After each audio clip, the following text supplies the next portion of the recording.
Percebam a importância do estado de presença e de você observar os seus próprios pensamentos num momento em que você está aí refletindo e fazendo movimentos de autoconhecimento. Prendi minha franja porque ela tá muito confusa hoje. Bom, mas vamos lá, vou explicar pra vocês. Eu tava saindo aqui do meu quarto e indo em direção à cozinha hoje mais cedo. E aí eu captei um pensamento esquisito. E do nada eu me lembrei de uma situação que eu passei quando eu tinha ali meus 5, 6 anos, talvez até menos. Eu tava indo tomar injeção. E quando a gente entrou na salinha de injeção, né?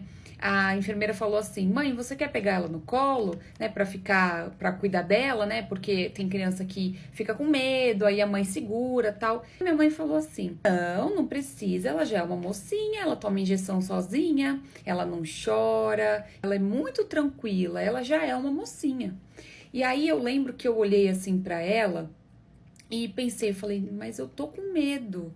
Eu tô com medo, eu acho que vai doer. Eu não sei se eu sou mocinha mesmo". Só que eu não falei nada. Por quê? Porque eu sempre fui muito boazinha, sabe? Claro que a minha mãe falou aquilo num tom de me passar confiança.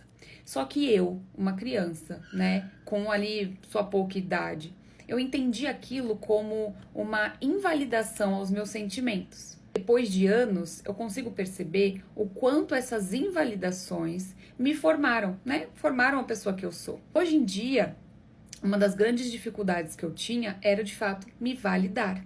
Então eu quase nunca falava os meus reais sentimentos para as pessoas. Eu quase nunca era sincera. Quando alguém perguntava gostou, não gostou, era sempre gostei, gostei, obrigada, gostei, gostei, mesmo eu não gostando.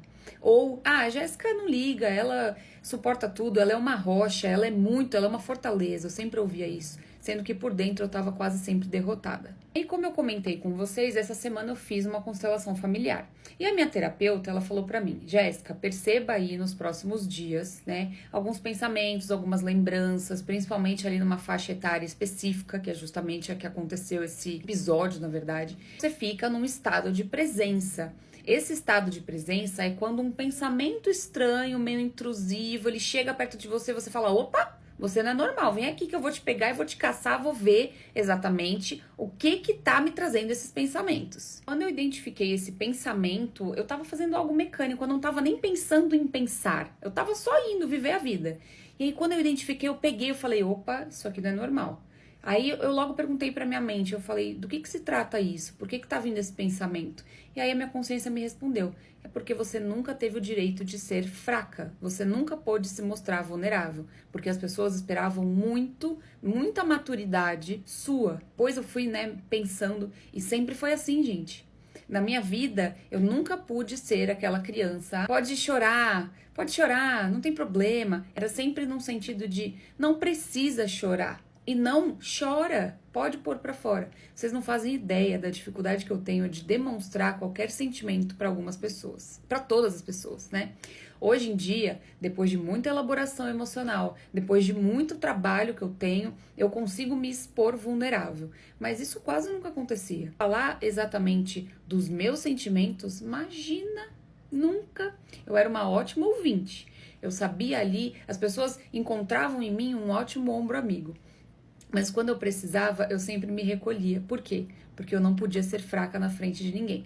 Claro que isso era um padrão de pensamento que foi construído, moldado ali na minha identidade por conta de pequenos episódios como esse da minha injeção, né? Imaginem quantas vezes eu não absorvi algum conteúdo desse tipo, né? Onde eu fui invalidada, né? Claro que eu não tô falando aqui, eu não tô falando mal da minha mãe. Eu não tô falando que ela fez alguma coisa errada. Não. Ela estava fazendo o que ela achava melhor. Ela queria me dar coragem naquele momento. Porém, contudo, todavia, entretanto, uma criança, ela precisa de validação, né?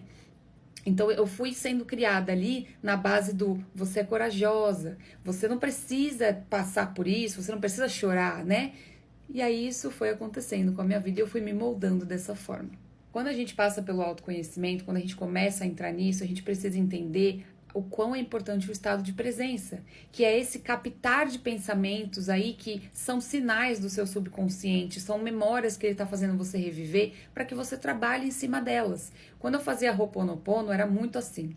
Eu fazia Ho'oponopono para mim, né? E aí aparecendo algumas memórias, algumas coisas, eu falava, nossa, será que isso me marcou? E algumas respostas eu conseguia, outras não. Só que era o processo de limpeza, né? E como eu falei para vocês, eu tô passando por um processo de constelação, né? Faz pouco tempo. Eu estou agora entrando num processo mais contínuo com a Cris. Inclusive, eu vou deixar o perfil dela aí para vocês. Eu vou deixar marcado, ela que foi a minha consteladora. Então, se vocês tiverem interesse, busquem, porque de fato, assim, gente, é autoconhecimento, né? E você precisa disso para entender quais são os seus padrões de comportamento que fazem você ser quem você é. Porque você não é quem você é, uma identidade única e estruturada. Não. Você é a soma dos seus padrões de comportamento que foram moldados numa identidade por outras pessoas que foram as que te criaram. Então, é bem complicado, né? Mas é libertador quando você consegue se entender como indivíduo.